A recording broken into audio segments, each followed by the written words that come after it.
Itong kwentong maririnig ninyo ay hango sa mga totoong pangyayari. Ibinahagi ito ng isa sa ating mga tagapakinig. Itago na lamang natin siya sa pangalang Raul. Naganap ito noong taong 2005 sa isang baryo sa probinsya ng Samar. Noong mga panahong ito ay ilang buwan pa lang silang nagsasama ng kanyang nobya. Kailangan na kailangan nila noon ng pera. Sa dami ba naman ang gastusin nila? Pero nawalan pa siya noon ng trabaho. Hindi na nga alam ni Raul kung paano yun ipapaalam sa kinakasama niyang si Clara. Lalo na't marami na rin silang pinag-aawayan ng mga nakaraang araw. Pero pagdating pa lang ni Raul ay agad-agad na siyang sinalubong ni Clara. Grabe na tuloy ang kaba niya ng mga oras na yun. Mabutit nakauwi ka na. May pera ka na ba? Pinuntahan na naman ako ni Manang Mirna kanina eh. Galit na galit pa nga. Kung hindi pa daw tayo magbabayad, ipapabarangay na daw tayo. Nakakaya talaga. Pinagtatawanan pa nga ako ng mga kapitbahay kanina eh. Ang sama-sama talaga ng ugali na matandang yun. Hindi na nga siya makasagot noon. Parang may kung ano pa ngang nakabara sa lalamunan niya. Kaya hirap na siyang magsalita. Raul! Pasensya ka na, mahal. Wala eh. Ano ba yan, Raul? Di sana bumalik ka muna kay engineer. Ano na lang ang gagamitin nating panggastos? Ano kasi, mahal eh. Natanggal kasi ako sa trabaho. Ano? Ay, Diyos ko naman, Raul! Ba't hindi mo kasi inaayos ang trabaho mo? Paano na yan ngayon? Saan tayo kukuha ng ipambabayad natin? Paano ang pang-araw-araw nating gastos? Wala na nga gatas si Junior. Huwag kang mag-alala, mahal. Gagawa naman ako ng paraan eh. Ako na rin ang bahalang kumausap kay Manang Mirna. Siguraduhin mo lang, Raul, ha? Siguraduhin mo lang. Sinubukan naman ni Raul ang lahat at nilapitan ng mga kakilala niya. Pero dahil sa hirap ng buhay, ay wala rin silang maipahirama. Hanggang sa umabot na nga sa barangay, ang problema nila kay Manang Mirna. Katakot-takot na masasakit na salita pa ang tinanggap nila noon sa matanda. Sa sobra nga nilang hiya, ay wala na silang ibang nagawa kundi ang paulit-ulit na humingi ng tawad. Sa huli ay napagkasunduan na babayaran na lamang nilang utang sa susunod na buwan. Pero may dagdag ng interes. Patong-patong na noon ang mga problema ni Raul. Pero nakuha pang dumagdag ni Clara. Habang pauwi kasi sila ay pansin niya na parang nagmamadali ito. Nang makarating din sila sa bahay ay hindi na siya nito kinikibo. Mahal, sandali lang. Huwag mo muna akong kausapin. Mahal naman. Huwag ka na magalit. Paano naman ako hindi magagalit? Wala ka nang pera, wala ka pang trabaho. Ang dami pa nating utang na hindi nababayaran. Sige nga, sabihin mo. Sorry, mahal. Nakita mo ba kung paano ko ipinahiya na matandang yung kanina? Nakita mo ba? Ipinahiya niya ako sa harap ng maraming tao. Ano pang mukhang ihaharap ko sa mga kabaryo natin? Ano na lang ang sasabihin ng mga kapatid ko sa atin? Mahal, huwag mo nang isipin kung anong sasabihin sa atin ng ibang tao. Ang mahalaga naman nakakaraos pa rin tayo sa araw-araw, hindi ba? Hindi mo kasi naiintindihan, Raul. Alam mo yung mga kapatid ko, lahat sila maayos ang buhay. Si Nora nakapag-asawa ng engineer. Si Maria naman may asawang seaman. Tapos si Teresa yung boyfriend niya, may sariling negosyo. Hiyang-hiya na nga ako kapag pinag-uusapan ka namin. Tayo lang tong isang kahig isang tuka. Tapos kunwari pa silang nagmamalasakit sa atin. Pahihiramin daw nila ako. Alam ko naman ng totoong ugali nila. At sigurado ako na kapag nakatalikod ako, pinagtatawanan ako ng mga yon. Pasensya ka na, mahal. Ewan ko sa'yo. Hindi ito ang buhay na ipinangako mo sa akin. Ang sabi mo noon, ibibigay mo ang lahat ng gusto ko. Puro sakit ng ulo lang naman ang ibinibigay mo sa akin. Kung bakit kasi nagpauto ako sa'yo Dapat talaga si Miguel na lang ang sinagot ko. Di sana nasa Baguio na rin ako ngayon. Sa narinig ni Raul ay agad-agad na uminit ang kanyang ulo. Lalo na't ng mga nakaraang araw ay napapansin niyang napapadalas ang pagchat-chat ni Clara. May hinala na siya noon na si Miguel ang kausap niya. Tapatin mo nga ako, Clara. Si Miguel ba? Siya ba ang ipapalit mo sa akin? Yung tarantadong yun ba? Ang kapal naman ng mukha mo para pagsalitaan ako ng ganyan. Akala mo ba hindi ko napapansin? Araw-araw na lang, Clara. Sa umaga, pagpasok ko, hanggang sa makauwi ako. Palagi na lang yung lecheng cellphone na yan ang inaatupag mo. Sabihin mo sa akin, si Miguel ba ang kachat mo? Wala ka na doon! Sigaw nito pagkatapos ay nagmamadaling umiwas. Mas lumakas pa ang kutob ni Raul dahil sa ikinilos ni Clara. Kasabay rin noon na lalo pang pagtindi ng kanyang galit. Agad-agad niya pa itong hinabol at hinila sa braso. Ano ba, Raul? Bitiwan mo nga ako, ano ba? Hindi kita bibitawan hanggat hindi mo sinasabi sa akin ang totoo. Si Miguel ang lagi mong kausap, hindi ba? Sabihin mo! Oo na! Tama ka! Ano naman sa'yo? Walang hiya ka! Kusa na lang kumilos ang kamay niya noon at tumama sa mukha ni Clara. Sa sobrang galit ni Raul ay napalakas ang sampal niya. Halos maiyak na nga si Clara ng mga sandaling yon. Pero ni hindi man lang nabawasan ang bigat at paninikip ng dibdib niya. Agad-agad niya pang hinila si Clara para itayo. Bitiwan mo ako, nasasaktan ako, ano ba? Paano mo nagawa sa akin to, Clara? Ginawa ko naman ang lahat para sa'yo. Araw-araw akong nagpapakahirap sa trabaho para lang maibigay ang mga gusto mo. Tapos ito pang isusukli mo sa akin.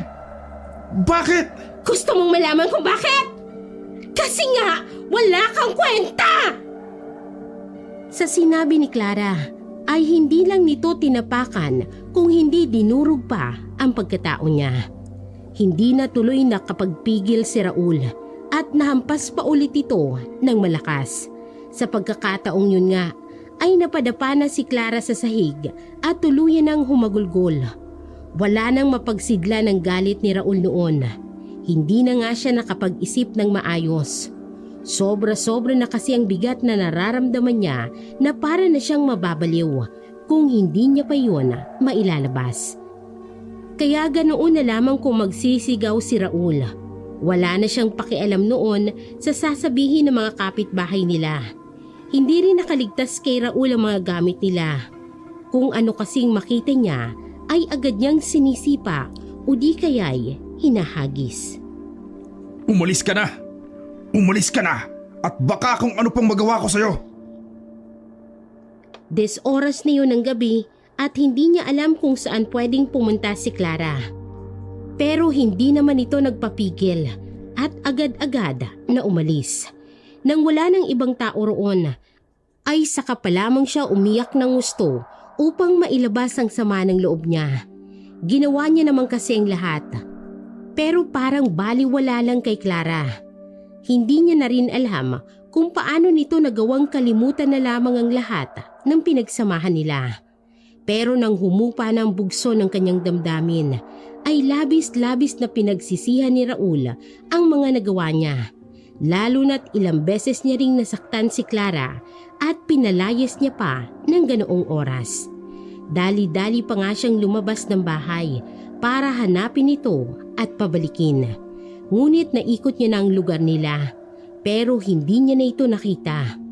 Paulit-ulit pa nga itong tinitext pero ni isang beses ay hindi ito sumagot. Ganoon na lamang ang pag-aalala ni Raul nang hindi siya nakatulog sa kakaisip. Kinabukasan naman ay agad siyang nakatanggap ng tawag. Nang makita ni Raul ang pangalan ni Clara, para siyang nabunutan ng malaking tinik sa dibdib. Hindi nga siya nag-aksaya ng panahon at sinagot ito. Mahal, kumusta ka na? Ayos ka lang ba? Pasensya ka na sa nagawa ko, ha. Hindi ko naman sinasadyang saktan ka eh. Nadala lang talaga ako sa nangyari. Hinanap pa nga kita eh, pero hindi na kita nakita. Asan ka ba nagpunta? Nakikituloy ako ngayon sa kakilala ko. Sino? Hindi mo na kailangang malaman. Pakiusap, mahal. Sabihin mo naman sa akin. Pupuntaan kita. Mag-usap naman tayo, mahal. Alang-alang lang sa bata. Yun nga ang sadya ko. Kaya ako napatawag. Kukunin ko si Junior. Babalikan ko na lang siya mamaya. Anong sabi mo? Hindi. Hindi ako papayag. At paano mo naman bubuhayin si Junior?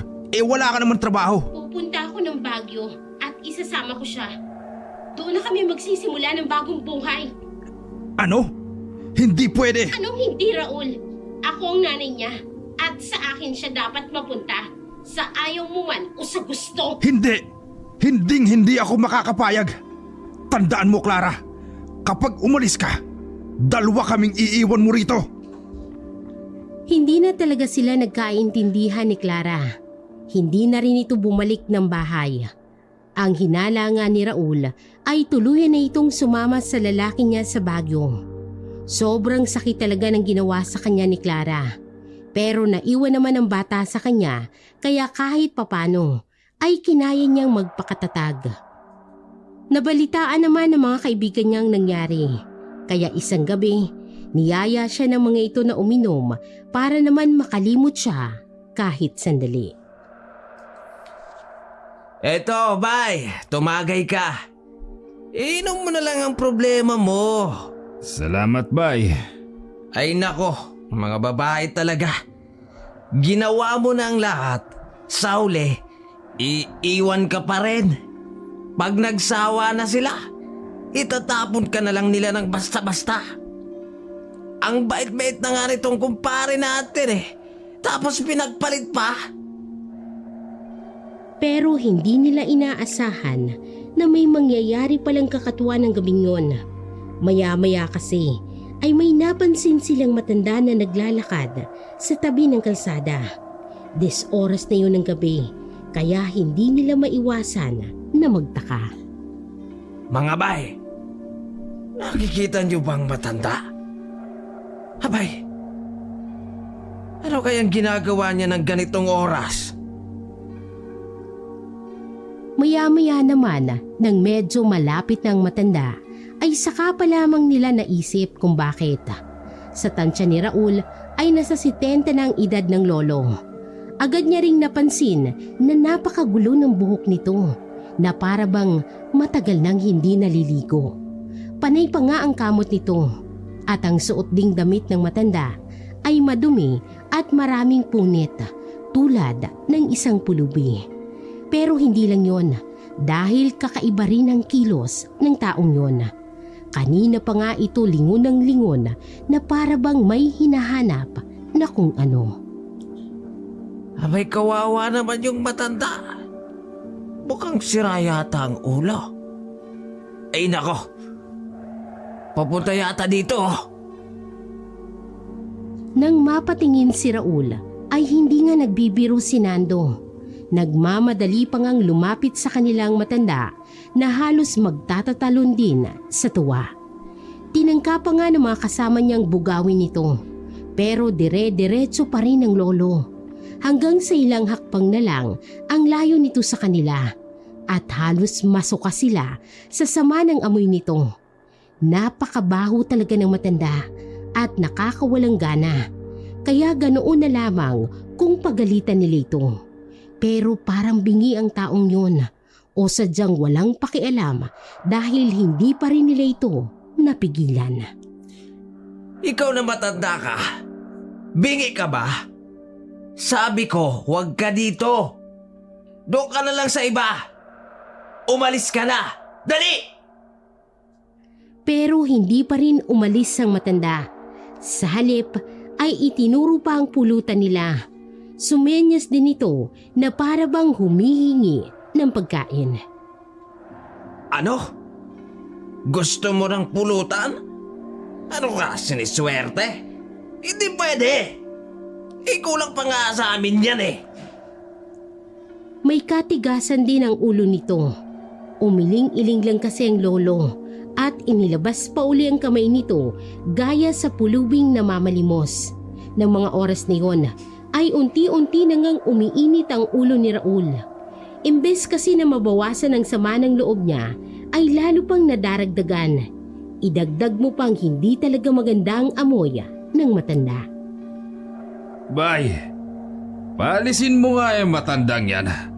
Baka mamaya, kung ano pa magawa ko dyan. Narinig mo ba yon? Umalis ka na daw. Huwag mo nang hintayin na magalit mo itong tropa namin.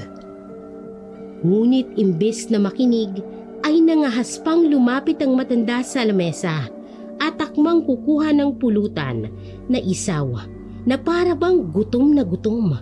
Mabuti na lang at napigilan naman ang mga kasama niyang matanda bago pa nito nagawa. Pero sobra-sobra ng inis ni Raul ng mga sandaling yon. Hindi na nga siya nakapagtimpi at agad na naitulak ang lolo, dahilan upang sumubsob ito sa lupa. Tarantado ka? Sinabi nang umalis ka na, pero tigas pa rin ang ulo mo. Gusto mo yatang makatikim ng sakit ng katawan. O binahon ka ba eh? Matanda na yan at may sakit pa sa ulo. Hayaan mo na lang. Kawawa naman. Sumusobra na eh. Madali namang nakatayo ang matanda at parang hindi ininda ang ginawa niya. Hindi pa nga ito nadala dahil inulit na naman ang pagkuha. Sobrang malas pa nila dahil natabig nito ang pinggan kaya natapon lahat ng pulutan. Hayop ka! Napuno na noon si Raul kaya nasuntok niya ang matanda sa tiyan. Sa lakas ng suntok niya ay nakuba pa nga ang matanda. Napahawak na din ito sa tiyan at dahan-dahan na napatuwad sa lupa. Pero hindi pa nakontento si Raul. Habang namimilipit kasi sa sakit ng tiyan ng matanda, ay agad niya pa itong sinipa at hinila patayo. Muling binigyan ng suntok. Kahit humahagulgul na ang lolo, ay ilang beses niya pa itong sinikmuraan. Ikaw! Hayop ka! Tingnan mo ginawa mo! Nasayang na tuloy lahat ng pulutan namin dahil sa'yo! Tarantado! Sa kawawang matanda niya inilabas ang lahat ng galit niya noon.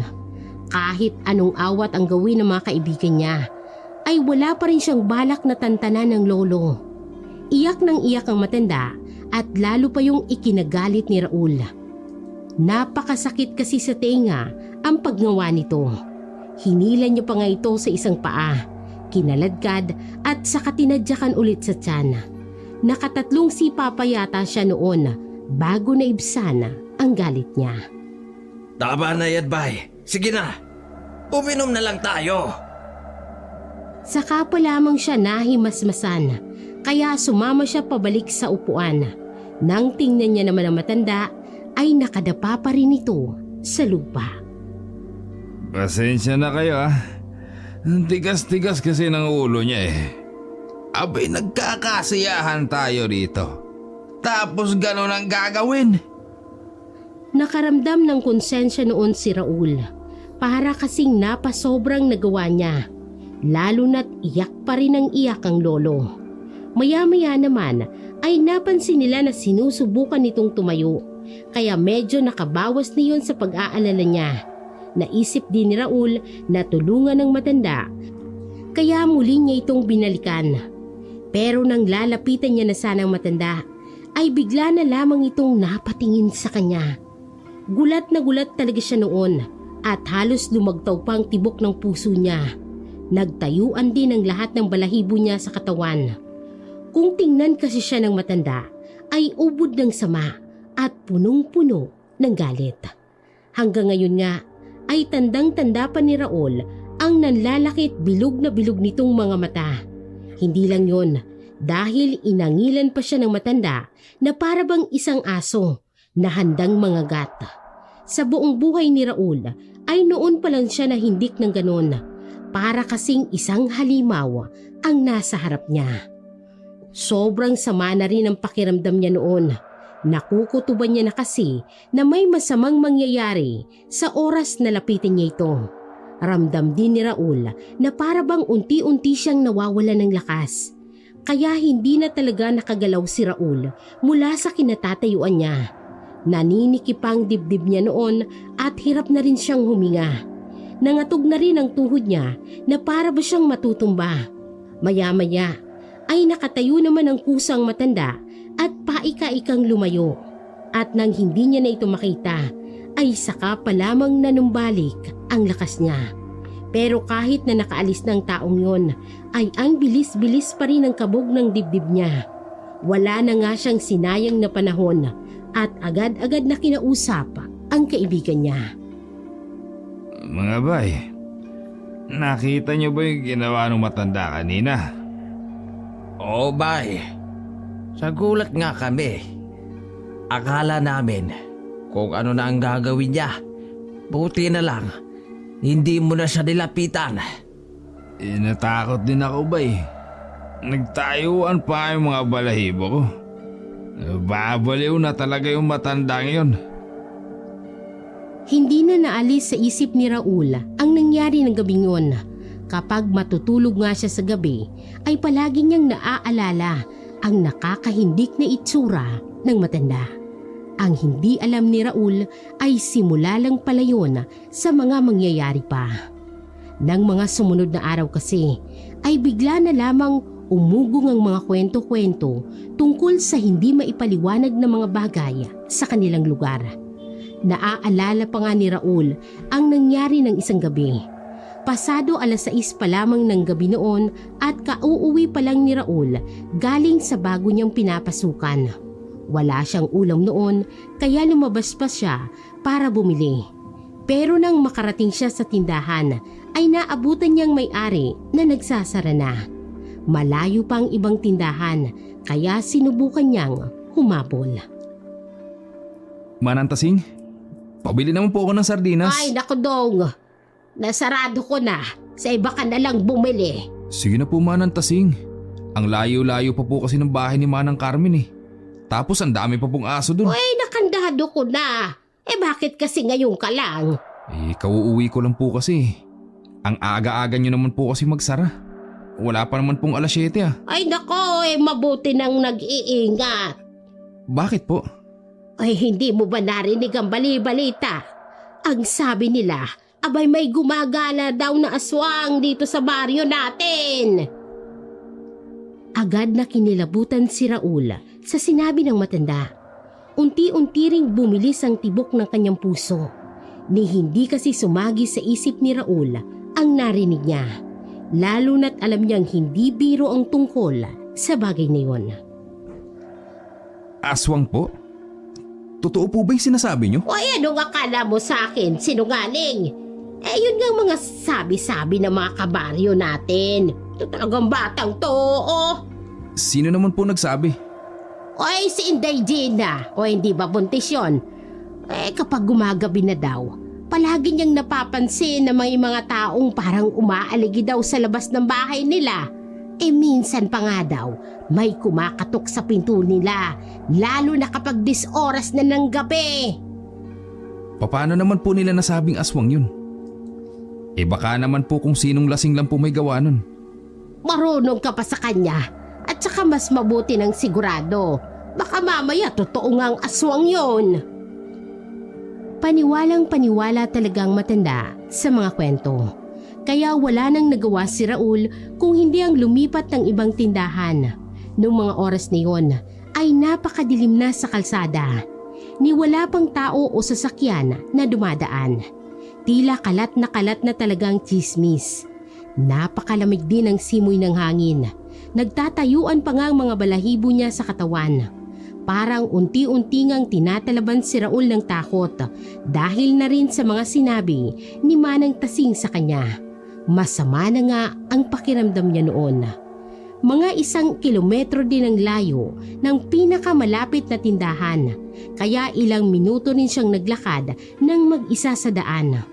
Wala namang nangyayaring kakaiba nang papunta siya. Pero pagkatapos niyang bumili at nang pabalik na si Raul, ay bigla na lang siyang kinutuban ng masama. Pakiramdam kasi ni Raul ay may kung sino nang nakatingin sa kanya. Pero wala naman siyang napansin na kahit na ano. Inulit niya pang tingnan ang paligid niya, pero siya lang talagang mag-isang naroroon. Sa kabila nun, ay unti-unti pa ring lumalakas ang kabog ng dibdib niya. Ang bigat-bigat na rin ang katawan niya noon na parang lumulutang na naman ang kanyang ulo. Inisip na lamang ni Raul na dala lang yun ang pagod at itinuloy na lang ulit ang paglalakad niya. Ngunit hindi pa rin talaga maalis sa kanya ang nakakakilabot na pakiramdam. Kaya makailang ulit pa siyang lumingon upang makasiguro. Hanggang sa manlaki ang mga mata ni Raul dahil sa pagkabigla. Pagtingin niya kasi, may mga tao na roon, ilang metro lang ang layo mula sa kanya. Agad na nanlamig ang buong katawan ni Raul. Halos takasan na rin siya ng lakas ng mga sandaling yun. Hindi talaga maganda ang kutob niya sa mga taong yun. Ang alam niya kasi, wala naman ito doon kanina at animoy bigla na lamang sumulpot. Ang masama pa, parang sinusundan siya nito. Ang lakas-lakas ng kabog ng dibdib ni Raul. Binilisan na lamang niyang paglalakad niya. Halos masubsob pa nga siya sa pagmamadali. At nang tingnan niya na medyo nakalayo na siya sa mga taong yun, ay saka pa lamang siya nagkaroon ng lakas ng loob upang muli itong tingnan. Pero lubha pa rin siyang nagkamali. Parang tumalon pa ngang puso niya sa gulat. Paano'y ang bilis din ng lakad ng mga taong yun. At balak yata siyang habulin. Sa sobrang takot nga ni Raul ay kumaripas na siya ng takbo. Kinabukasan ay agad-agad niyang pinuntahan si Nando upang kausapin ito hinggil sa nangyari sa kanya. Grabe bay, natakot talaga ako. Pakiramdam ko nga may salimaw ang taong yun. Hindi kaya yun ang sinasabi nilang aswang? Sigurado ka ba baka naman kung sino sa mga kababaryo lang natin ang nakita mo. Hindi kaya? Hindi ba Hindi mo kasi naiintindihan. Iba talagang nararamdaman kong takot ng mga oras na yun. Sa buong buhay ko nga noon lang ako nakaranas ng ganun. Kinikilabutan pa nga ako hanggang ngayon Pagod ka lang siguro, bay. Simula kasi nang iwang ka ni Mare, palagi ka na lang subsob sa trabaho. Sigurado talaga si Raul na may mali sa taong yun.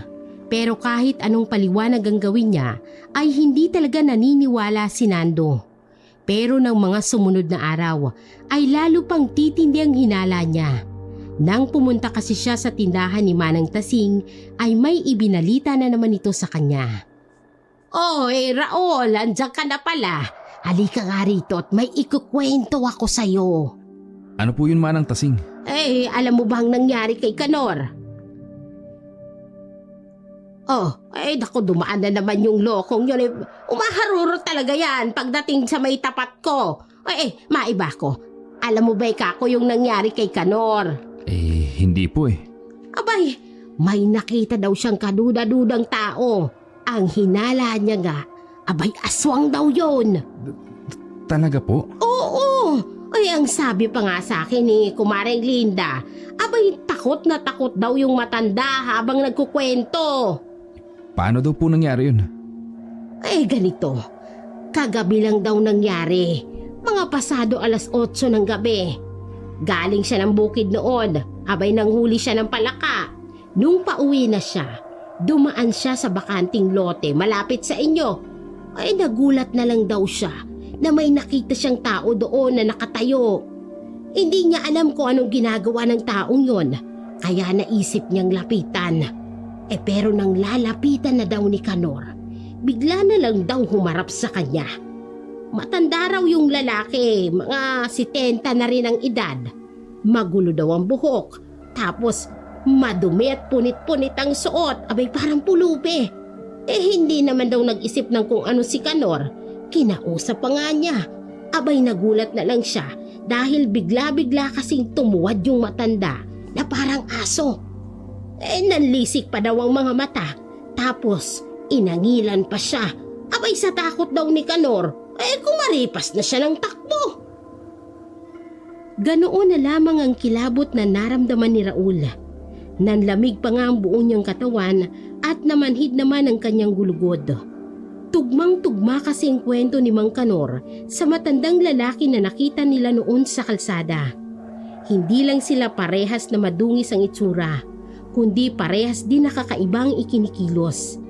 Hindi nga magandang pakiramdam ni Raul na napansin naman ng matanda. Ayos ka lang ba? Bakit parang namutla ka? Wala po ito. Pagod lang po siguro. Nakikilala daw po ba ni Mang Kanor yung matanda? Hindi daw. Hindi daw taga rito yun eh. Abay kung ako si Raul, mag-iingat ka. Hindi mo alam mamaya niyan eh kung ano na palang balak sa'yo ng matandang yon. Doon pa man din nakita malapit sa inyo. Ganoon na lamang ang kaba ni Raul sa sinabi nito. Isa lang naman yung paalala, pero ang sama-sama na ng kanyang kutob. Hindi niya kasi maiwasang isipin na baka hindi nga nagkataon na nandoon ang matanda. Idagdag mo pa ang nakakakilabot na nangyari sa kanya nung isang gabi lang. Hindi talaga malabo na gumanti ang matandang yon. Ang hindi niya alam ay lalo pa palang titindi ang mga pangyayari. Isang gabi nga, natutulog na si Raul noon nang maalimpungatan siya sa ingay ng mga aso ng kapitbahay. Nagtatahulan kasi ang mga aso ng sobrang lakas at mistulang galit na galit. Maya-maya, may parang pumukpok sa isang aso at iyak ng iyak. Pero binaliwala lamang yun lahat ni Raul. Napagod kasi siya noon at maaga pa siya sa trabaho kinabukasan. Ngunit ibang usapan na ang mga sumunod na nangyari. Bigla-bigla kasing nagkalampagan at nagtumbahan ng mga timba na nasa labas ng bahay na para bang may malaking nilalang na sumagi sa mga yun. Sa sobrang gulat ni Raul ay nawala agad ang antok niya. Ang bilis-bilis na rin ang kabog ng dibdib niya. Malakas din ang kutob ni Raul na may umaaligid na masamang nilalang sa labas ng bahay niya. Hindi niya lang alam kung anong klaseng nilalang. Kahit na natatakot, ay nilakasan pa rin ni Raul ang loob niya. Dali-dali pa siyang kumuha ng itak at lumabas upang alamin kung sinong may gawa nun. Pero nang puntahan naman ni Raul ay wala naman siyang nakitang kahit ano. Takang-taka talaga siya ng mga oras na yon. Sa kasamaang palad, unti-unti namang nagkatotoo ang pinapangambahan ni Raul. Nagsimula yun ng isang gabi. Bigla siyang nakarinig ng tunog na mahirap ipaliwanag. Mistula yung malaking baboy na hinihingal. Pero wala namang nag-aalaga ng baboy sa kanila. Napakaingay pa ng hayop na yon na animoy nagpapaikot-ikot sa bahay niya. Pero matapos naman ang ilang minuto ay kusa na ring umaalis. Kaya noong una ay ipinagsawalang bahala niya lang. Ngunit ng mga sumunod na gabi ay hindi pa rin siya nilubayan ng tunog, lalo na tuwing sasapit ang hating gabi. O di kaya'y alauna ng madaling araw. Mas umiingay pa nga ang tunog na naririnig niya at inaabot na rin ng mas matagal. Sa bawat araw nga na dumadaan ay lalong nadaragdagan ang pangamba ni Raul. Ngunit lahat ng naranasan niya ay wala pa pala sa kalingkingan ng mangyayari sa kanya isang gabi. Pasado 8:00 pa lang noon nang makaramdam si Raul ng sakit ng tiyan. Noong mga panahong yon ay hiwalay pang bahay sa palikuran. Kaya napilitan si Raul na lumabas ng bahay. Hindi sumagi sa isip niya ang mangyayari. Nasa kalagitnaan pa lang siya noon ng pagbabawas nang walang ano-ano'y narinig niya ulit ang nilalang na parang hinihingal. Nanlamig agad ang buong katawan ni Raul sa takot. Nagtayuan pa ang mga balahibo niya sa katawan. Mas nakatatakot pa kasi ang tunog na yon ng mga oras na yon na napakalapit talaga sa kanya. Rinig na rinig niya rin ang bawat ungol ng kung anong nilalang na yon na animoy napakabangis at matindi ang galit. Palakas nga ng palakas ang tibok ng puso ni Raul. Nahihirapan na siyang huminga. Kung sakali kasi na may mangyari, ay sigurado si Raul na wala siyang kalaban-laban sa halimaw na yon. Tsak na wala ring magagawa ang manipis na dingding sa palikuran na gawa lang sa kawayan at pawid para pigilan ang nilalang na yon sa kung anuman pwedeng gawin ito sa kanya. Wala na ngang nagawa si Raul kung hindi ang magdasal. Pero maging yun ay napakahirap ding gawin. Sa bawat salita kasi nasasambitin niya ay tila nagagalit ang mabangis na nilalang na sinasabayan siya ng ungol. Kabadong-kabado na nga si Raul hanggang sa bigla na lamang tumahimik ang paligid. Hindi nga makapaniwala si Raul kaya't ilang sandali pa siyang nakinig para makasiguro. Pero napakatahimik na talaga sa labas na para bang nagsawa na at iniwan na lamang siya ng halimaw. Hindi niya alam kung paano nangyari yon. Pero laking pasasalamat ni Raul na umalis na ang nilalang. Hindi nga siya nagsayang ng panahon at dali-dali niyang itinaas ang salawal niya at lumabas. At nang makita ni Raul na wala nang ang kahit ano doon ay nakahinga na siya ng maluwag. Yun ang akala niya. Pabalik na sana siya ng bahay noon nang sa isang iglap ay umalingaw-ngaw ulit ang nakakakilabot na ungol. Mas malakas pa yon kaysa kanina at parang nasa likod niya na lang. Nagtaasan na nga mga balahibo sa batok ni Raul. Nakaramdam pa siya ng matinding panghihina. Pagtingin nga ni Raul ay nanlaki na lamang ang mga mata niya. Kung anong takot din ang naramdaman niya kanina ay lalong dumoble pa. Sobrang bilis nga ng tibok ng puso niya noon na para nang sasabog. Ilang hakbang lang kasi ang layo sa harap niya ay may malahalimaw na nilalang na nakatuwad na parang aso. Titig na titig din ito sa kanya na para bang sabik na gumanti. Napakalaki ng mga mata ng nilalang na yon at sobrang napakapula. Makapal at magulo din ang buhok ng halimaw. Ang mga kuko naman nito ay matutulis at mahahaba. Pero ang lubhang ikinatakot ni Raul ay ang balat nitong sing-itim ng balat ng paniki. Noon lang nahindik ng ganon sa buong buhay niya si Raul. Sigurado nga siya na hindi tao ang kaharap niya ng mga sandaling yon. Kung hindi, ay isang demonyo. Diyan ka lang. Huwag ka nalapit sa akin. Pakiusap niya. Pero parang walang naiintindihan ng nilalang na yon na dahan-dahang gumagapang at umuungol papalapit sa kanya. Tumigil ka! Tumigil ka sabi! Sigaw niya na lalo pang gumalit sa kasuklam-suklam na nilalang. Bigla pa nga itong napaangil ng malakas. Naglabasan tuloy ang matatalim nitong ngipin na di hamak na mas malaki kaysa sa ngipin ng aso. Sa takot nga ni Raul ay hindi na siya makapag-isip ng maayos. Ramdam na rin ni Raul noon ang panginginig ng katawan niya, lalo na ang kanyang mga tuhod. Parang hinang-hina na rin siya ng mga oras na yon at para bang hindi siya nakakain ng ilang araw. Kahit anong pilit nga ni Raul na idiretso ang mga binti niya ay baliwala. Pakiramdam niya nga ay babagsak at babagsak pa rin siya anumang sandali. Parang awa mo na. Huwag mo ko sasaktan. Ginawa na ni Raul ang lahat pero hindi niya pa rin napigilan ang sumunod na nangyari.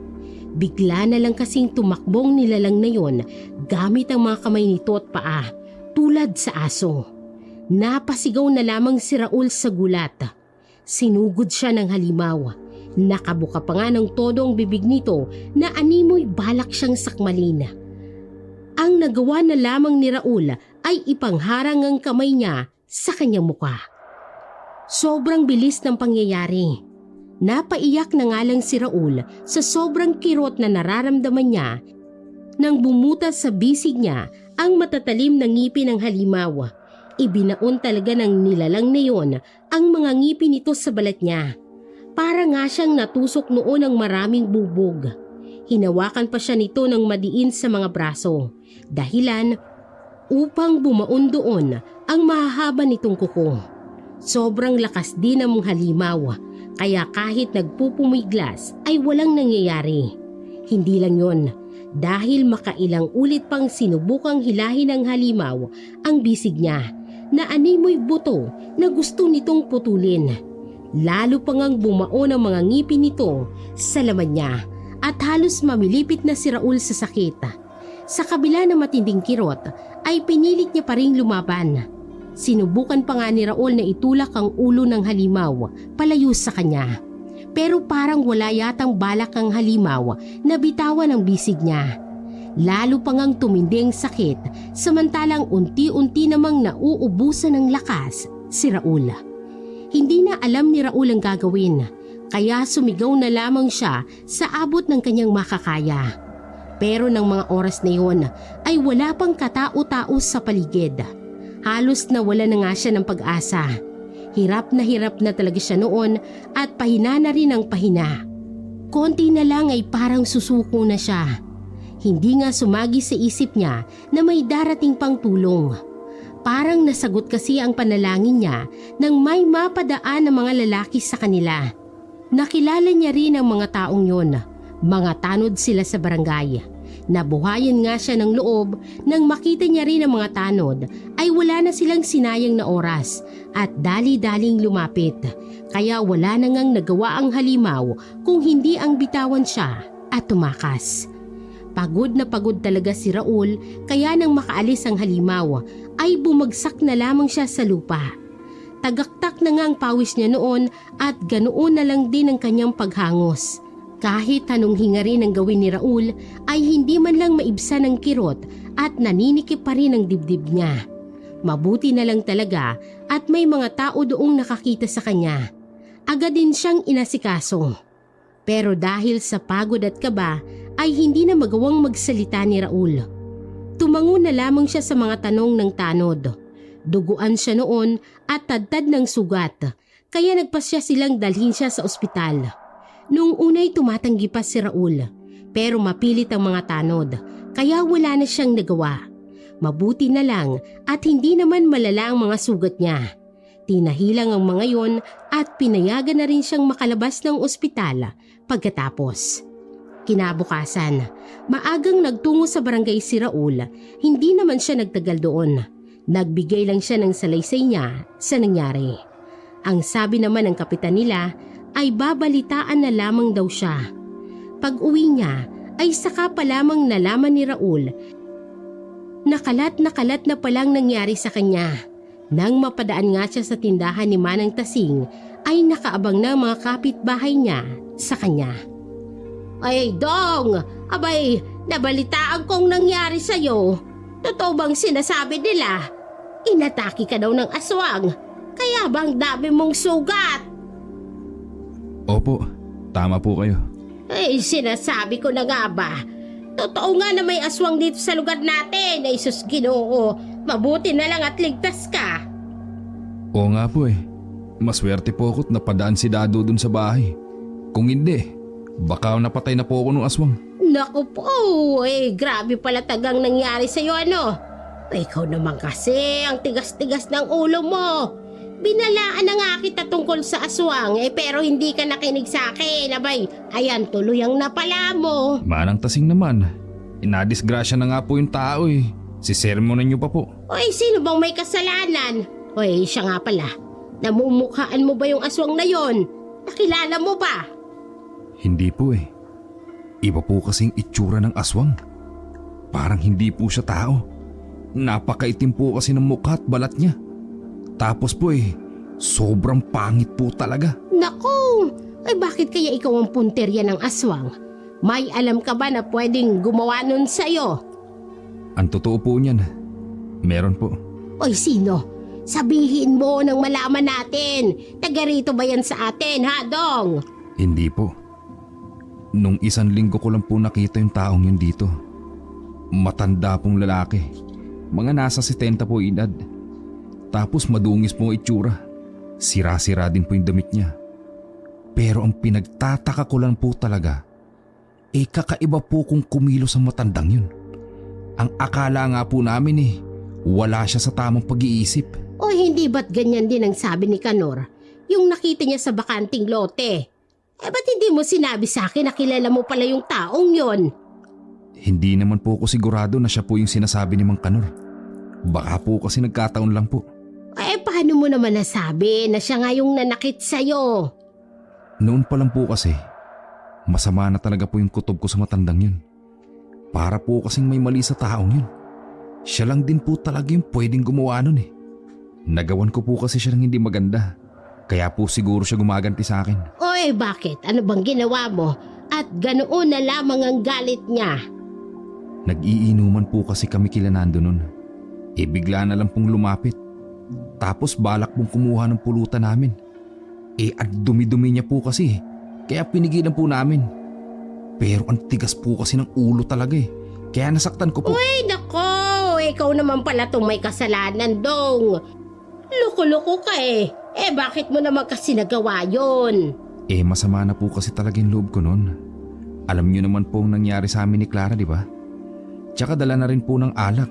Kaya nandilim lang po talaga yung paningin ko. Akala ko nga po napuruhan ko yung matanda. Pero nakabangon din po siya pagkatapos. Doon na po, bigla na lang pong nagbago yung itsura ng matanda. Yung tingin po niya, sobrang sama. Para pong isang mabangis na hayop. Takot na takot nga po ako eh. Mabuti siguro kung sasabihan mo sila kapitan tungkol dyan. Para mahuli na yung matandang yan. Opo, nagawa ko na po.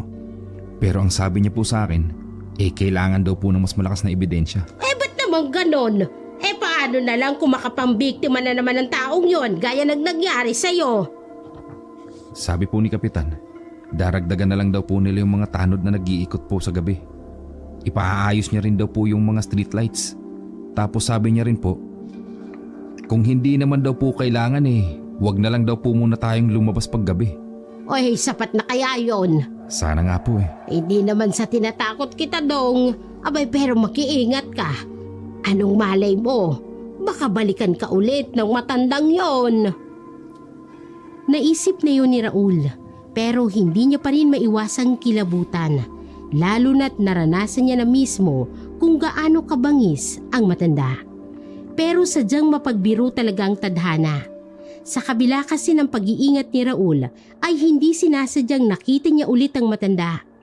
Papunta siya noon kila Nando at naglalakad sa tabi ng kalsada nang mapansin niya ito, abala sa pagkalkal ng mga basura. Nang walang ano-ano'y tumigil sa ginagawa nitong matanda na para bang naramdaman nito ang pagdating niya. Nang lumingon din ito ay diretso sa kanya, kaya madali siya nitong nakita. Bigla na lang ding tumapang ang itsura ng matanda. Kitang-kita niya rin sa malalaki nitong mata na matindi pa rin ang galit nito sa kanya. Nagulat talaga si Raul sa nangyari, kaya saglit din siyang napahinto. Samantalang ang matanda naman ay tumakbo palayo. Ang akala niya noon ay tatakas ang matanda, pero sobra pala siyang nagkamali. Huli na kasi nang mapagtanto niya na papalapit na palang taong yun sa isang mahabang kahoy. Pagkatapos nga nitong damputin ng kahoy ay agad itong napalingon na animoy balak nitong gamitin ng kahoy sa kanya. Kinabahan na si Raul noon, lalo pa kasing naging mapangahas ang kilos ng taong yon. Napaatras na nga lang si Raul, pero bigla-bigla na lamang sumugod ang matanda. Alam na alam ni Raul kung anong kaya nitong gawin, kaya kumaripas na siya ng takbo. Pero ganoon na lamang talaga ang galit nito sa kanya. Bigla na lang kasi itong nagsisigaw at pagtingin din ni Raul ay hinahabol pa rin siya ng taong yon. Nagtayuan pa nga ang mga balahibo niya.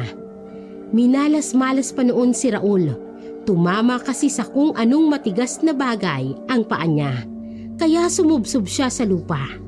Sa lakas nga ng pagkakabagsak niya ay parang nabugbog sa sakit ang katawan niya. Sinubukang yung tiisin ni Raul. Alam niya kasi na mas malala pa rin ang sasapitin niya kapag naabutan siya ng matanda. Pero laking gulat na lamang ni Raul nang pagtingin niya kasi ay nasa likod niya na pala ang matanda. Parang tumalon pa nga ang puso niya sa gulat. Hindi niya kasi inaasahan na napakabilis pala nito. Bigla na lang din siya nitong inundayan ng palo sa likod. Napasigaw pa nga siya sa sakit. Hindi na nga niya maalala kung papaano niya tiniis yun. Natamaan pa yata siya ng ilang beses habang sinusubukan niyang tumayo hanggang sa magawa niya ulit tumakbo. Sa pagkakataong ding yun ay mas binilisan pa ni Raul ang takbo niya. Hindi na nga siya huminto hanggang sa makarating siya sa mga kabahayan.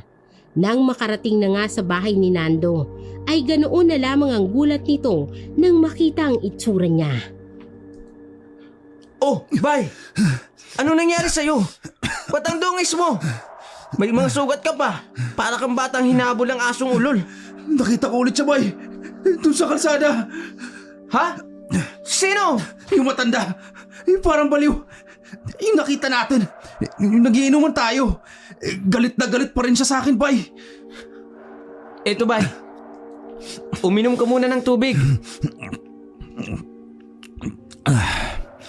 Salamat, bay. Ikwento mo nga sa akin ulit ang nangyari. Nakita ko ulit yung matanda, bay. Balak niya talagang gumanti sa akin. Kung di nga siguro ako nakatakas, baka tinuluyan niya na ako. Dahil ba sa ginawa mo sa kanya noon, Bay? Kaya ganun na lang katindi ang galit niya sa'yo? Oo, bay. Sa tingin ko nga siya rin yung nagtangka sa akin nung 1 linggo. Nabalitaan ko nga yung nangyari sa'yo. Pero ang sabi naman ni Badong sa akin, aswang daw ang umatake sa'yo. Siya nga ang aswang na yun. Sigurado ako, bay. Pasensya ka na, Bay. Kasalanan ko to eh. Kung alam ko lang na mangyayari to, hindi na sana kita niyayang uminom. Huwag mong sabihin yan, bay. Ako ang may kasalanan. Ang dami ko kasing nainom, kaya hindi ko na napigilan yung sarili ko. Eh, paano na ngayon, Bay? Anong balak mo? Paano kung may gawin na naman sa'yo ang matandang yun? Susubukan ko na lang ulit na lumapit kay Kapitan. Baka sakaling matulungan niya ako ngayon. Yun na nga ang ginawa ni Raul. Nagreklamo sa barangay. Pinabura naman siya ng kapitan at agad-agad ngang pinakilo sa mga tao nito upang hanapin ang matanda. Pero ilang araw nang inabot pero wala pa rin silang balita hingil sa matandang yon. Hindi nga maisip ni Raul kung paano, pero nagagawa nitong iwasan ng mga tanod dahil hindi niya alam kung kailan ulit siya pwedeng atakihin ng taong yon. Naisip ni Raul na lumipat na lamang ng bahay ng tatay niya sa kabilang baryo. Tamang-tama din dahil matagal niya nang hindi nabibisita noon ang kanyang anak. Oh, anak, napadalaw ka. Wala ka bang pasok? Pinatulog ko kasi kanina si Junior. Sandali lang at kukunin ko. Huwag na po, itay. Ang totoo po niyan, bala ko kasi po na dumito muna. Iyon kung ayos lang po sa inyo. Wala namang problema dyan, anak. Wala na ba talagang pag-asa na magkaayos kayo ni Clara? Malabo na po, itay. Tsaka matagal ko na rin po siyang hindi nakakausap.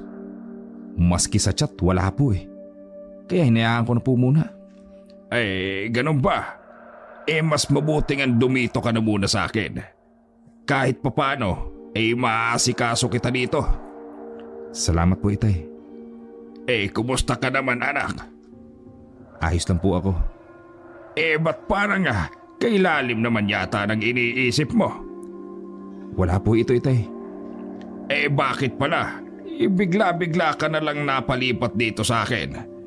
May problema ka ba doon sa lugar ninyo? Wala po. Namiss ko lang po talaga kayo ni Junior. Kaya naisip ko po na dito muna tumira para makasama siya. Hindi na muna sinabi ni Raul ang totoong dahilan, lalo na't maraming ang iniindang sakit ang tatay niya at ayaw niya rin sana itong mag-alala. Ang akala ni Raul ay wala na siyang magiging problema roon. Pero makalipas lang ang ilang araw ay gumulo na naman ang buhay niya. Minsan kasing pag-uwi niya ay may ibinalita sa kanyang tatay niya na lubha niyang ikinabahala. O anak, nakauwi ka na pala. Opo, itay. Wala raw po kasi kaming trabaho ngayon, sabi ni Foreman. Nagsiuwian na rin po yung mga kasama ko. Ganun ba? Naalala ko. Ako pala may sasabihin sa iyo. Tungkol po saan, itay? Alam mo kasi, yung mga kapitbahay natin may kwento sa akin kanina. Kilala mo ba si Linda? Opo, yung nagtitinda po ng inihaw dyan sa kanto. Oo, siya nga. Grabe daw yun nangyari sa kanya kagabi. Takot na takot pa nga yung matanda. Bumilis na ang tibok ng puso niya na mga sandaling yun. Parang nakukutuban na kasi ni Raul na hindi maganda ang sasabihin nito. Ano po ba nangyari? Nag-aayos daw siya ng mga gamit ng may makita siyang matanda sa daan. Nasa 70 na ang edad. Tapos nakahubad. Wala rin daw suot na tsinelas. Inung una pa lang daw niyang nakita, masamaan na talagang pakiramdam ni Linda. Parang kahinahilala daw kasi yung kilos ng taong yaon. Tapos dumaan pa mismo sa harap ng pwesto niya. Sobrang baho daw. Parang amoy basura. Hindi na lang daw pinansin ni Linda.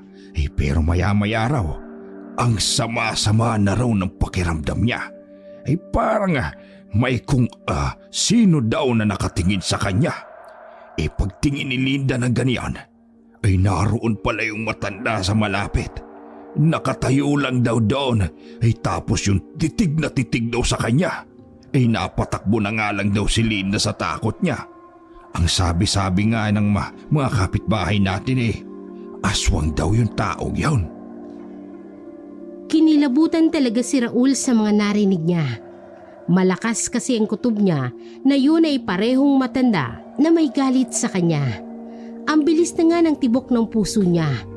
Ayaw niya sanang isipin, pero parang sinundan yata siya ng matandang yun. Wala na ngang nagawa si Raul kung hindi ipaalam sa tatay niya ang nangyari naman sa kanya. Kaya mag-iingat ka anak ha. Lalo na't gabi ka pa naman umuuwi kung minsan. Baka mamaya niyan mangyari din sa iyon. Ang totoo po niyan, tay, nangyari na nga po sa akin ang bagay na yan. Aha! Paano naman nangyari yon? Ganito po yun. Isang gabi po, niyaya ako ng mga kaibigan kong uminom. Tulad po ng sinabi ni Manang Linda, nakita na lang po namin yung matanda sa daan. Bigla na lang din po siyang lumapit sa amin. Ang kulit-kulit niya po. Hindi na tuloy po ako nakapagpigil, kaya nasaktan ko po. Tapos ayun, nagbago na po yung kilos niya. Tiningnan pa nga po ako ng masama. Alam ko na po noon na may balak siyang hindi maganda sa akin. Hindi na nga po ako nagkamali. Ilang araw lang po kasi nung mangyari po yung pagsugod niya po sa akin. Yung aswang po. Malakas po ang kutob ko. Na iisa lang po yung matanda tsaka yung aswang. Grabe po talaga yung nangyari. Kung wala po siguro nakakita sa akin napahamak na po ko. Bakit mo ngayon lamang sinabi sa akin? Kay dami-dami na palang nangyayari sa'yo tapos wala man lang akong kaalam-alam. Ayaw ko na po kasi kayong mag-alala, tay. Ay nako, ikaw talaga bata ka. Mabuti na lang at ligtas ka. Abay, hindi biro ang nangyari sa'yo ha. Opo, sa awa po ng Diyos. Yun ba dahilan kaya ikay napalipat dito sa akin? Tama po kayo, tay. Nung isang-araw po kasi, nakita ko po ulit yung matanda. Muntik niya na naman po kasi akong saktan. Kaya naisip ko po, lumipat muna po dito para makaiwas po sa taong yun. Sa tingin mo ba anak, yung matandang nakita ni Linda, tsaka yung matandang sinasabi mo Hindi po imposible. Kaya kailangan nyo rin po mag-ingat. Lalo na't wala naman po kayong ibang kasama rito, kundi si Junior. Ngunit ng mga sumunod na araw ay mas naging nakakabahalang mga nangyayari. Tandang-tanda pa nga ni Raul ang nasaksihan niya nang minsan siyang gabihin ang uwi mula sa trabaho. Habang naglalakad kasi siya sa daan ay natanaw niya na parang may taong nakatayo sa may gate nila. Nakatalikod ang taong yun kaya hindi niya nakita ang mukha nito. Pero madali niyang napansin na baluktot ang likod nito na para bang isang matanda. Ang gulo-gulo rin ang buhok ng taong yun. Pero ang mas ikinatakot ni Raul ay wala yung suot na pang-itaas. Wala ring tsinelas, gaya mismo sa narinig niyang kwento. Kinutuban na si Raul ng masama. Sa kilos kasi ng taong yun ay parang may binabalak ito na hindi maganda. Napasigaw na nga si Raul. Hoy! Napalingon naman ang taong yun at saka pa lang niya nakita ang itsura nito. Hindi nga siya nagkamali. Siya ngang matandang namimerwisyo kay Raul. Kitang-kita niya pa ngang nanlaki nitong mga mata na sobra pa rin ang galit. Kinabahan na nga si Raul noon sa kung anong pwedeng mangyari. Sa pagkakataong yun ay wala namang ginawa na mapangahas ang taong yun. Dali-dali pa nga itong tumakbo palayo na parang tatakas. Noong mga panahon na yon ay naisip ni Raul na pwede niyang hulihin ang matanda. Kaya sinubukan niya sana itong habulin. Pero dumiretso ito sa mga nagtataasan na damo. Nang sundan naman ni Raul ay bigla na lamang itong naglaho na parang bula. Sa dami nga ng kababalaghan na ginagawa ng matandang yun ay wala na siyang duda na isa nga itong aswang. Pagbalik naman sa bahay ni Raul ay agad siyang sinalubong ng tatay niya. Kitang-kita niya pa nga ang pag-aalala sa mukha nito. Anak, narinig kitang sumigaw kaya ako'y dali-daling lumabas ng bahay. Akala ko kung ano na nangyari sa'yo. Pasensya na po kayo, Itay. May tao po kasi sa labas ng bahay natin kanina. Ano? Sino? Ay nakilala mo ba? Yung matanda po na nakita ni Linda. Sa tingin ko po, siya yun. Pareho po kasi yung itsura sa kwento ni Aling Linda. Ay, sus Ginoo! Totoo ba yung sinasabi mo? Ano naman kayang ginagawa niya dito sa labas ng bahay natin? Ganoon na lamang ang kilabot ni Raul ng mga panahong yon. Parang bala kasi ng matanda na idamay pa ang tatay niya, pati na rin si Junior. Hindi na pwede na wala siyang gawin. Kaya nakapagdesisyon si Raul na siya na mismo ang kikilos. Kinabukasan ay lumiban na muna si Raul sa trabaho at pumunta sa barangay. Hinahanap niya ang kapitan nila noon pero ang sabi ng mga tao sa kanya ay hindi pa raw ito pumapasok. Kaya hindi na siya nag-aksaya ng panahon. Pinuntahan na lamang ang kumpare niyang si Nando upang kausapin. Oh, bay, napadalaw ka. Kumusta ka naman? Nabalitaan ko, doon ka daw muna tumitirangan sa tatay mo. Mabuti yun para maiwasan mo yung aswang. Yun nga ang problema eh. Sinundan niya yata ako, bay. Kagabi nga, nakita ko siya nag-aabang sa labas ng bahay namin. Lintik na aswang yan. Talagang ayaw kang lubayan ah. Ano bang sabi nila, kapitan? Hindi ba nagsumbong ka sa kanila? Wala pa rin hanggang gayon eh. Wala naman yata akong mapapala sa mga taong yun.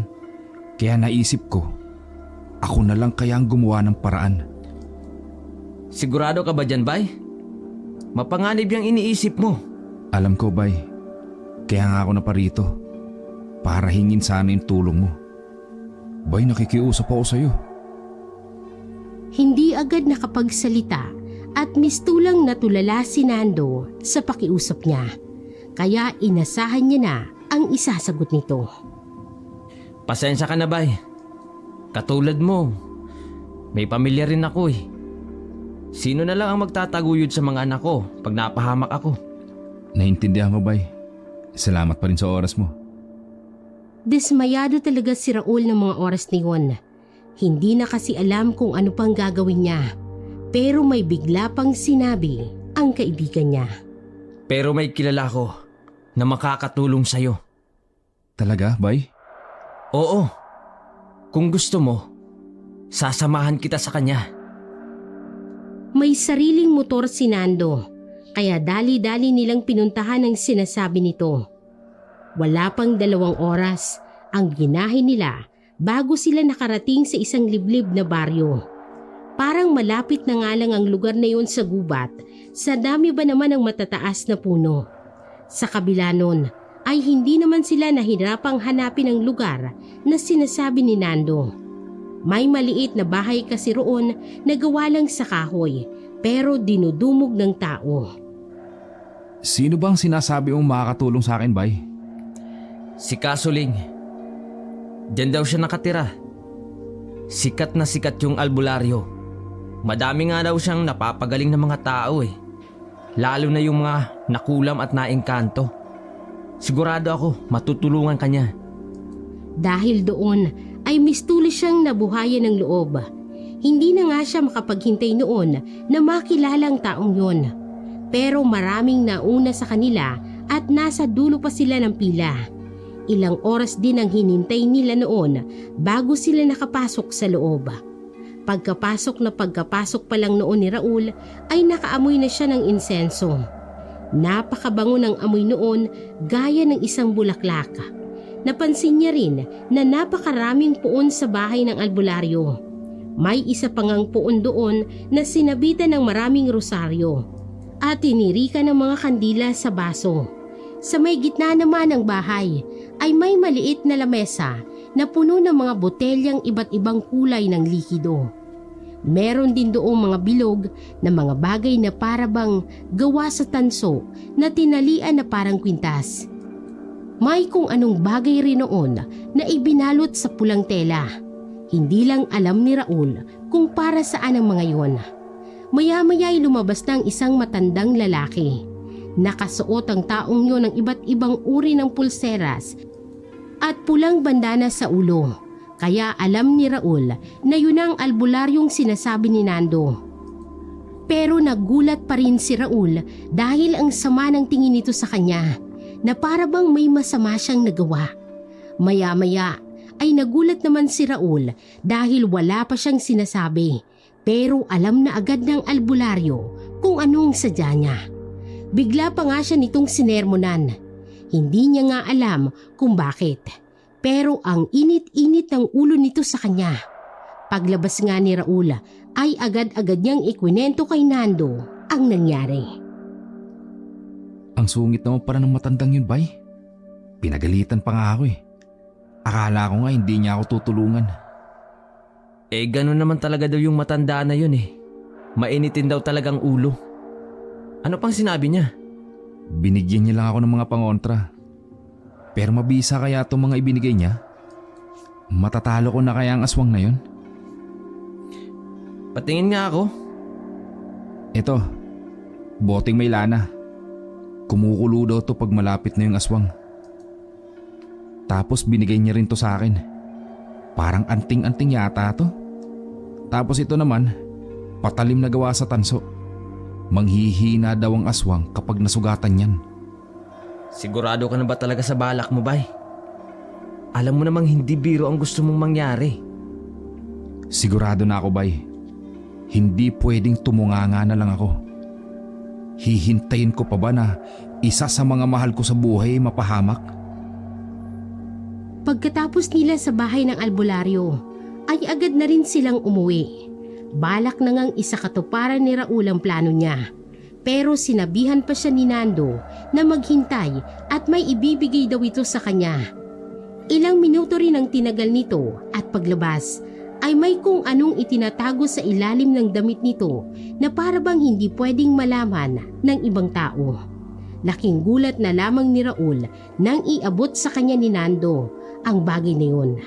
Isa pala yung baril. Gamitin mo yan, Bay. May ilang bala pa yan.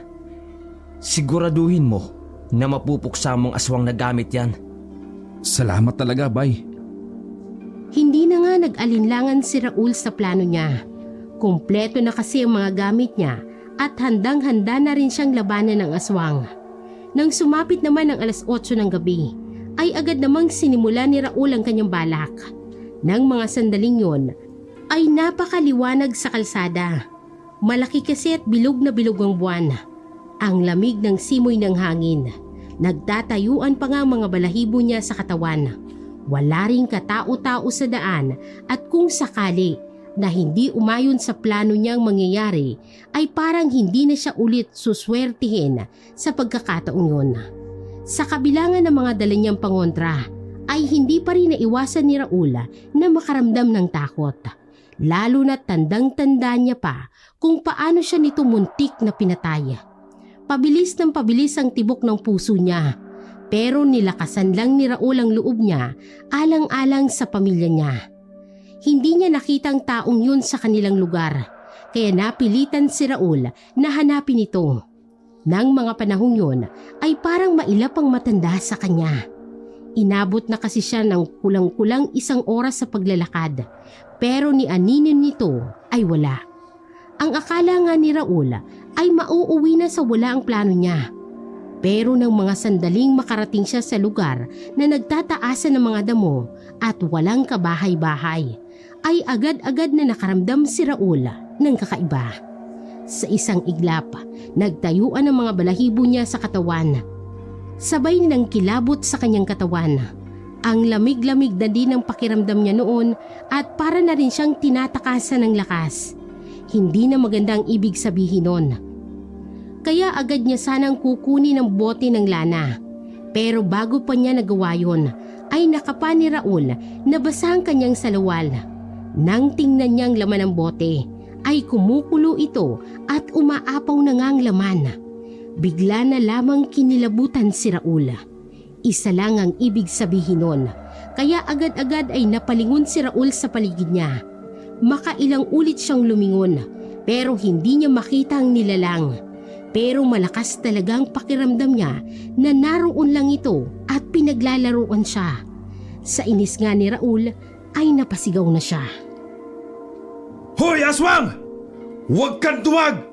Magpakita ka sa akin! Labanan mo ako ngayon! Narinig mo ba? Lumabas ka! Huwag kang magtago! Malakas pa ang loob noon hanggang sa makarinig siya ng mga kaluskos sa mga damo. Halos tumalo na ang puso niya sa gulat. Kabado na noon si Raul, lalo na nang marinig ni Raul ang nakakakilabot na ungol ng halimaw. Halos takasan na nga siya noon ng lakas. Ilang sandali pa, gumapang na nga palabas ang isang kasuklam-suklam na nilalang. Sobrang itim talaga ng mukha at balat nito, kaya litaw na litaw ang matatalas nitong ngipin. Ganoon na lang din kung titigan siya ng malademonyong nilalang. Paano'y pulang-pula at nagbabagang mga mata nito. Mistula nga siyang binabangungot. Lumabas ka rin! Halimaw ka! Sigaw niya. Pero hindi naman nagpatalo ang halimaw na umangil naman ng pagkalakas-lakas. Dahilan upang kumabog palalo ang dibdib niya. Hirap na nga siyang huminga pero hindi lang ipinapahalata ni Raul. Akala mo ba natatakot ako sa'yo? Nagkakamali ka! Hindi na nga nagsayang ng panahon si Raul. Agad na inilabas ang baril niya. Wala na ngang nagawa ang halimaw nang tutukan siya nito. Mamatay ka ng hayop ka! Sigaw niya sabay sa pagkalabit sa gatilyo ng baril. Ngunit laking gulat na lamang ni Raul nang hindi yun pumutok. Paulit-ulit pa niyang kinalabit ang baril pero hindi talaga yun gumana. Nanlamig na ang buo niyang katawan sa takot. Bigla na lang din siyang tinawanan ng maitim na nilalang na ang boses ay gaya sa isang taong sinasaniban. Sa sobrang lakas ng tawa nito na para bang inasahan na nito na ganoon ang mangyayari. Walang hiya ka! Demonyo ka talaga! Sa sinabi niyang yun ay tumigil ang halimaw sa katatawa pero nakangisi na ito sa kanya.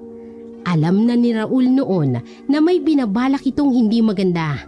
Hindi nga siya nagkamali dahil bigla-bigla na nga itong tumakbo pasugod sa kanya na parang aso. Sinubukan pa rin ni Raul na paputukin ng baril pero hindi na talaga ito gumagana kaya binitawan niya na lamang. Dali-dali namang dinukot ang kwintas niya na may bato pero bago pa niya naiharap yon sa halimaw ay nakalapit na ito at nahampas na ang kamay niya.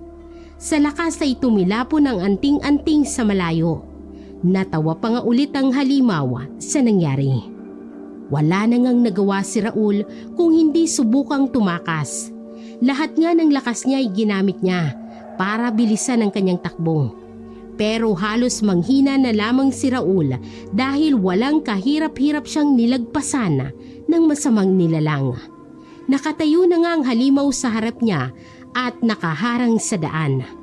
Sinubukan naman ni Raul na tumakbo papunta sa kabila. Pero inabutan at hinarangan pa rin siya nito. Nagsisisi na nga si Raul noon kung bakit pa kasi pumasok sa isip niya na kalabanin ang aswang. Hindi na nga alam ni Raul kung anong gagawin niya. Parang mamamatay na nga siya sa takot. Ang laki-laki pa naman at ang pula-pula ng mata ng halimaw. Mistula pa nga siyang pinaglalaroan nito dahil nakatitig lang ito sa kanya. Naalala naman ni Raul na may pangontra pa pala nga siya galing sa albularyo. Nang ilabas niya nga ang patalim na tanso ay agad na sumama ang tingin nito. Dali-dali pa nga itong sumugod pero naiwas-iwas niya ang patalim bago pa ito nakalapit. Bigla na lang din itong napasigaw. Nang makita naman ni Raul ay duguan ang kamay nito. Nasugatan niya pala ang halimaw. Lalo pang tumapang ang itsura ng malademonyong nilalang. Hindi na rin ito nag-aksaya ng oras at muli na namang sumugod. Pero alam na ni Raul noon ang gagawin niya. Kaya natamaan niya na naman ito sa muka. Napaatras na nga at nag-iiyak na ang halimaw. Parang iniinda talaga ng nilalang ang sugat nito. Kaya sinamantala ni Raul ang pagkakataon na siya naman ang sumugod. Nang sana'y sasaksakin niya na ito, ay bigla na lamang tumigil ang halimaw sa pag-iyak. Nagkukunyari lang pala ang halimaw. Ang masama pa ay nahawakan siya nito sa kamay. Sobrang lakas ng nilalang na yon. Halos madurog nga ang buto niya sa tindi ng pagkakahawak nito. Hindi na nga natiis ni Raul ang matinding kirot at nabitawan ng patalim. Pinilit niya pa rin kumawala noon ng isang iglap ay sa liig niya naman hinawakan ito. Walang kasing sakit ang nararamdaman niya noon. Sobrang diin kasi ng hawak nito sa kanyang liig. Idagdag mo pang nagtataliman nitong mga kuko na bumabaon sa kanyang balata. Para siyang pinupuluputan ng alamring may tinik sa kirot. Hindi nga lang ang liig niyang masakit, pati na rin ang dibdib niya at ulo. Pero hindi pa nakontento ang halimaw. Itinodo pa kasi ng nilalang na yon ang lakas nito. Naramdaman na lamang ni Raul na unti-unti na siyang umaangat. Samantalang lalo pang humihigpit ang pagkakasakal nito sa kanya. Dahan-dahan na nga siyang nalalagutan ng hininga. Hindi niya na talaga kaya noon. Nagdidilim na nga ang paningin ni Raul at hindi niya na rin maramdaman ang kanyang katawan. Ang akala talaga ni Raul ay mamamatay na siya ng mga oras na yun. Pero bigla na lamang siyang binitawan ng halimaw kaya sumubsob siya sa lupa. Pero parang nasunog pa rin sa sakit ang lalamunan niya dahil sa sobrang sakit. Hindi na nga siya matigil sa kakaubo at hirap na rin siyang huminga. Maya-maya, nang makabawi siya ng lakas, ay narinig niya ang halimaw na panay ng sigaw na parabang napaso ito ng kumukulong tubig. Pagtingin naman ni Raul ay parang hindi na ito mapakali hanggang sa bumagsak ito sa lupa at nagpagulong-gulong. Nagtaka din si Raul kung bakit sobrang pagkapula ng balat nito. Sa kanya palang nakita ang isang matanda na parang may isinasaboy sa kung ano sa halimaw. Walang hiya ka! Iyan ang bagay sa'yo! Galit nitong sigaw habang patuloy pa ring sinasabuyan ng matanda ng kung anong galing sa maliit na bote. Nung unay hindi pa sigurado kung sinong taong yon, pero nang maya-maya ay puntahan siya nito, nanlaki ang mga mata ni Raul. Hindi lang kasi yon ordinaryong matanda. Yon ay ang tatay niya. Tay, ano pong ginagawa niyo rito? Mamaya ko na sasabihin sa'yo. Kailangan na muna natin makatakas. Hindi pa rin tumigil ang halimaw sa pag-iyak noon, kaya hindi sila nahirapang tumakas. Nang makabalik sila sa bahay, ay saka pa lamang nalaman ni Raul ang lahat ng nangyari. Napansin pala ng tatay niya na kakaiba ang kilos niya nang makauwi siya. Nakita rin siya nitong lumabas ng bahay na mag-isa. At dahil nag-aalala ay sinundan siya nito. Mabuti na lang at may kaibigan palang tatay niya na pastor.